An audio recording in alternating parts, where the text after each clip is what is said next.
Buenas tardes, iglesia bendecida, iglesia amada de Dios.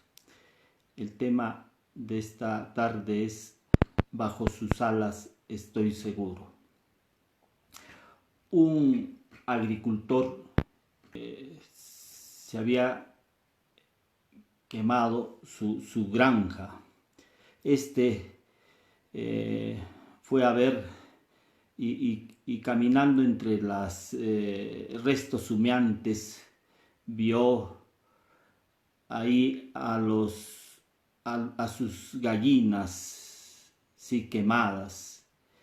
Él, cuando vio estas gallinas, vio una en particular que estaba ennegrecida, estaba quemada, y él con sus pies levantó este cadáver y para su asombro salieron de sus alas de esta gallina unos polluelos corriendo. De esta misma manera vemos cómo nos mostró este mismo acto en su Hijo nuestro Señor Jesucristo. Así como esta gallina entregó su vida para salvar a sus polluelos, todo el juicio de Dios también cayó sobre Jesús. El fuego del juicio de Dios cayó sobre él por nuestros pecados.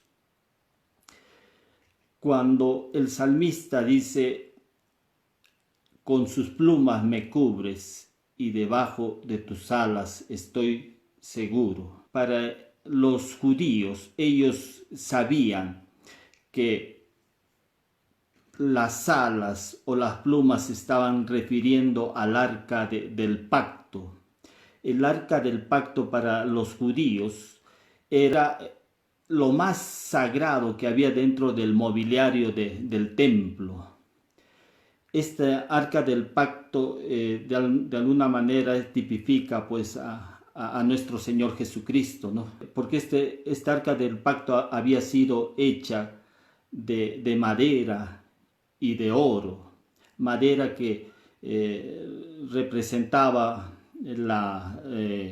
el cuerpo de Jesús, y el oro representaba a la divinidad de Cristo.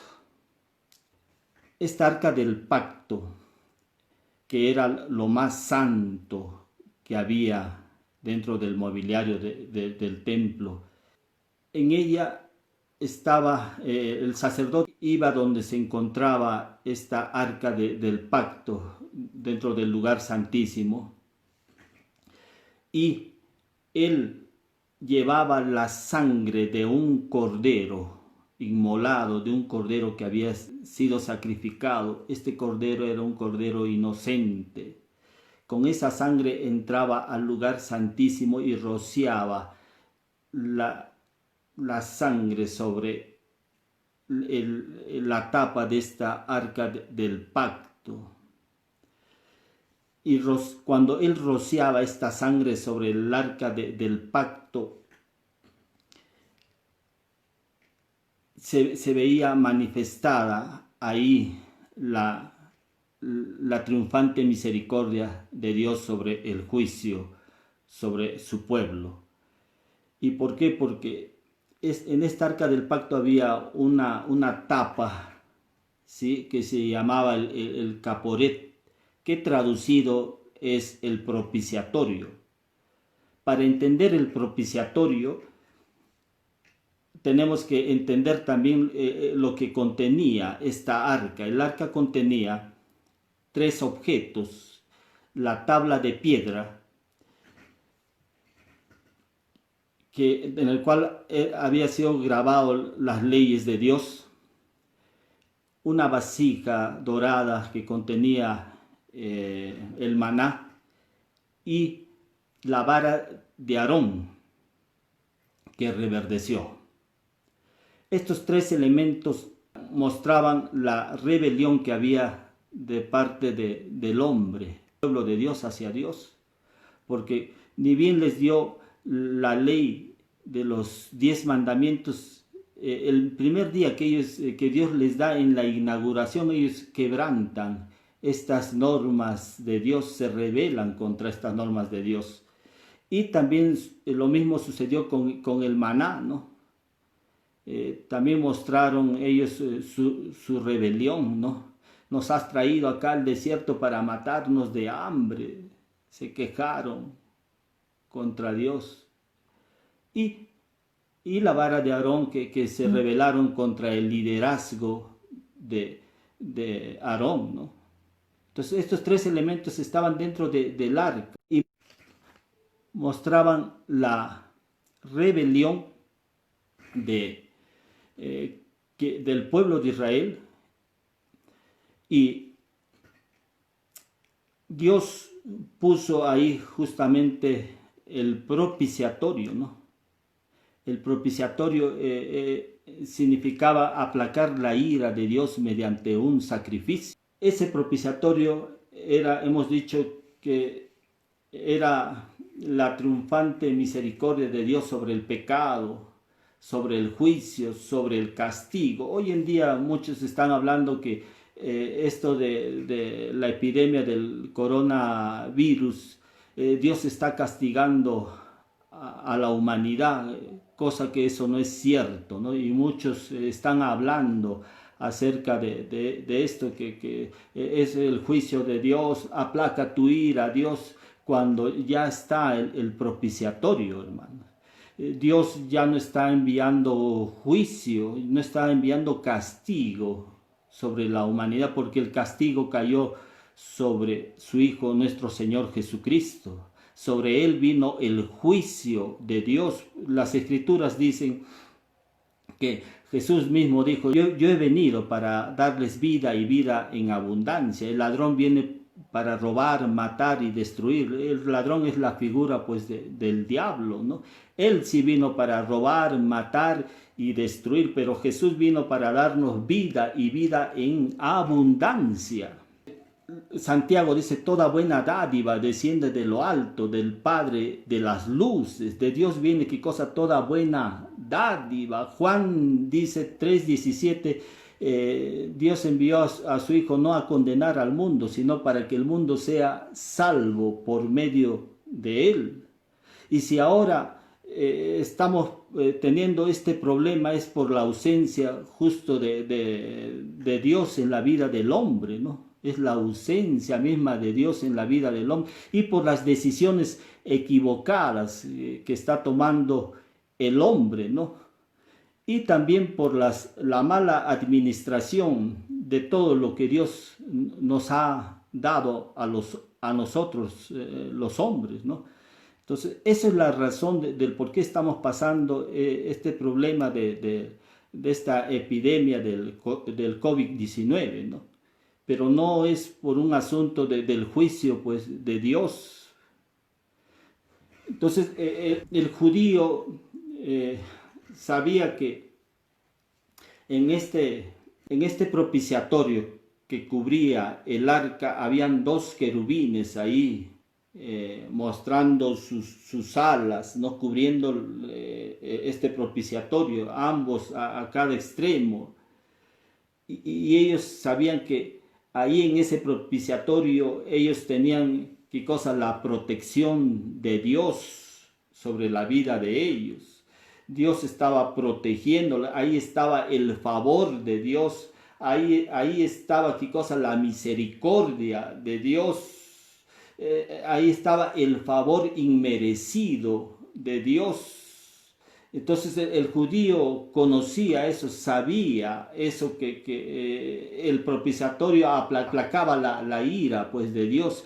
Pero ahora nosotros podemos decir que el sacrificio de Cristo ya aplacó la ira de Dios, porque su sacrificio fue único y suficiente, hermano. No hay más sacrificios. En el tiempo del Antiguo Testamento había un día, ¿no? Llamado Yom Kippur, el día de la expiación, que esto era, lo realizaban una vez al año. El sacerdote entraba al lugar santísimo con la sangre del sacrificio para que éste sea derramado sobre el propiciatorio, ¿no? Y no venga el juicio de Dios sobre el pueblo. Pero este sacrificio era solamente para cubrir el pecado. Pero sabemos que Jesús vino y Juan el Bautista dijo: este es el Cordero de Dios que quita el pecado del mundo. El sacrificio de Jesús fue único y suficiente, hermano. Ahora podemos decir: he aquí el Cordero de Dios que quitó el pecado del mundo. No es que recién Dios va a hacer un sacrificio para resolver el problema del pecado del hombre. Su sacrificio fue suficiente, ¿no? El sacrificio de nuestro Señor Jesucristo. Dios, a partir de ese momento, Dios ya no nos ve en pecado, hermano. Dios, la mirada de Dios puede pasar Dios puede vernos a través de la pared. Dios puede ver el corazón del hombre, pero lo único que Dios no puede atravesar con su mirada es la sangre que estaba en el propiciatorio, la sangre del Cordero. Dios, a partir de este acto, Dios nos ve limpios de pecado. Por eso es que Juan dice que nos lavó con su sangre preciosa, nos lavó de nuestros pecados. Jesús hizo un solo sacrificio por nuestros pecados.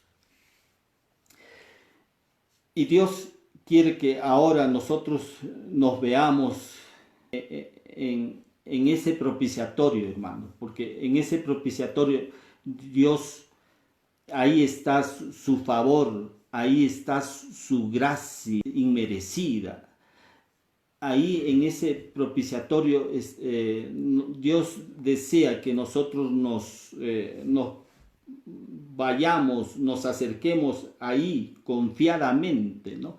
Por eso es que Hebreos dice: acerquémonos pues confiadamente al trono de su gracia para alcanzar misericordia y hallar gracia para el oportuno socorro. Hebreos 4:16. Acerquémonos pues. Hemos dicho que este propiciatorio es un cuadro del trono de gracia. Ahí tenemos que acercarnos. Ahí tenemos que ponernos bajo sus alas, porque en este propiciatorio hemos dicho que estaban los ángeles cubriendo con sus alas este propiciatorio, ¿no? Dios quiere que nos vayamos a ese lugar. Ese es el deseo de Dios. Y no estemos escuchando. Hoy en día mucha gente está hablando, está transmitiendo mensajes de juicio, de condenación, de castigo de parte de Dios, cuando hemos dicho que el deseo de Dios es que nosotros podamos entrar confiadamente al trono de su gracia para, ¿qué cosa? Alcanzar misericordia y hallar gracia. Tú tienes que hallar gracia. Ahí en ese propiciatorio está la protección de Dios. Está ahí de forma permanente, hermano, la protección de Dios. Jerusalén, cuando Jesús fue a Jerusalén, él miró a Jerusalén y se lamentó y dijo: Jerusalén, Jerusalén, ¿por qué matas a tus profetas y apedreas a los que te son enviados? ¿Cuántas veces te quise juntar a tus hijos como a la gallina a sus polluelos debajo de sus alas y no quisiste? Mire, que Jesús quiso juntar, ¿qué cosa?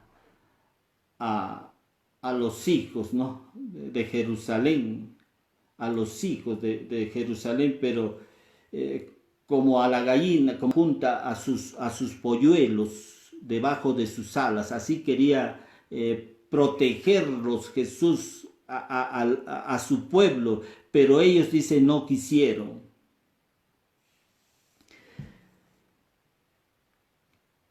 Más adelante vemos cómo Jesús hace un presagio, mira el futuro sobre Jerusalén, y él dice en el capítulo 19, dice Jesús lloró. Lloró Jesús al ver a Jerusalén como estaba rodeada por sus enemigos, estaba sitiada, estaba estrechada y derribada por sus enemigos. Y dice, y por cuanto ellos no conocieron el día de la visitación de Dios, el día que Él vino, para mostrarles que Él era su protector, el protector de ellos. Él quería reunirlos a ellos, a los hijos de Jerusalén, quería reunirlos como la gallina junta a sus polluelos para protegerlos, pero ellos no quisieron. Dios tampoco te va a forzar su protección, hermanos. Él no va a forzar tu protección, porque el texto dice, y no quisiste, dice Lucas capítulo 13, versículo 35, dice, y no quisiste. Ellos no quisieron. Y de igual manera, hoy en día Dios tampoco te va a mostrar su protección si tú no quieres. Tú tienes que acercarte a Él diariamente. Diariamente te tienes que acercar. Dice, por eso el texto dice de Hebreos 4:16, dice, acerquémonos pues confiadamente ante el trono de su gracia para alcanzar misericordia y hallar gracia para el oportuno socorro. Tenemos que acercarnos. Eso lo tenemos que hacer diariamente. Decirle, Señor, yo pongo mi confianza en ti. Señor, tú eres mi protección. Tú me cubres. Con tus plumas me cubres y debajo de tus alas estoy seguro. Eso es lo que tenemos que poner en nuestra boca. Hay que decirlo, hermanos. Con tus plumas me cubres y debajo de tus alas estoy seguro.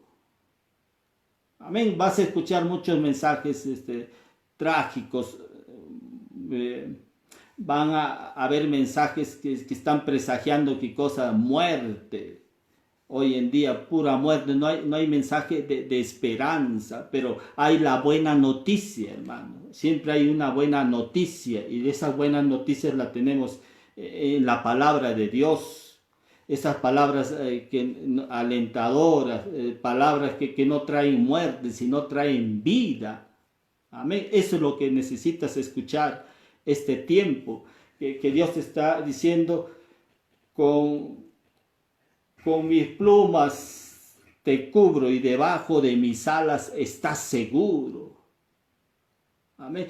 Mira, cuando nosotros ponemos nuestra confianza en Él, nos cobijamos en Él, uno tiene que estar dispuesto o situarse bajo las alas de Él. Tú tienes que situarte bajo las alas de Él. Día a día tú tienes que creer eso, no tienes que creer muerte, mensaje de muerte. Tú tienes que creer que estás bajo las alas de Él. Cuando tú crees eso, mire lo que sucedió con Ruth, ¿no? Ruth era una moabita, una mujer que no era parte del pueblo de Israel. Esta mujer le dijo a su suegra Noemí, le dijo, tu Dios será mi Dios, tu pueblo será mi pueblo, a donde tú vayas yo iré, ¿no? Y cuando ella llega al pueblo de Israel, Ruth, vos la recibe, ¿no? Este hombre la recibe, le dice, tú te has venido a cobijar bajo las alas de Jehová, le dice. Y por haberte cobijado bajo las alas de Jehová, recompensa tendrás. Le dice, cuando uno se cobija bajo las alas de Dios, recompensa siempre habrá recompensa, hermano. Dios no te va a dejar solo. Aparte de eso, fue bendecida grandemente, pues Ruth, por solamente cobijarse, por ponerse debajo de las alas de Él, poner su confianza en Él. Y tú tienes que aprender a poner tu confianza en el Señor. Día a día vendrán los dardos del enemigo de muerte, pero tú tienes que ahí, como dice, levantar bandera y decir, con tus plumas me cubres y debajo de tus alas estoy seguro o estoy segura. Amén. Eso es lo que tú tienes que aprender a declarar día a día. Amén. La iglesia, hermano, yo sé que estamos pasando momentos difíciles, momentos peligrosos. Isaías 62 dice, nieblas cubrirán la tierra, pero sobre ti amanecerá Jehová y sobre ti será vista su gloria. Podemos pasar momentos muy oscuros, pero sobre ti será vista la gloria de Dios. Pongamos nuestra confianza siempre en el Señor. Amén. Con tus plumas me cubres y debajo de tus alas estoy seguro. Amén. Esto es el mensaje de esta tarde, iglesia. No estemos escuchando mensajes negativos, mensajes que no te puedan ayudar. Sería bueno que escuchemos siempre mensajes de ministros, pastores que realmente están entendiendo esta situación por la cual estamos pasando y nos puedan ayudar en nuestra vida de fe. Amén. Dios bendice, iglesia bendecida, iglesia amada de Dios. Eso es lo que tienes que creer, que eres una iglesia bendecida. Y Dios te va a proveer aún en este tiempo, hermano. Dios te va a proveer en este tiempo. Así como le proveyó a Ruth, le dio recompensa, bendiciones por cobijarse bajo las alas del Señor. Amén. Dios los bendiga. Bendiciones.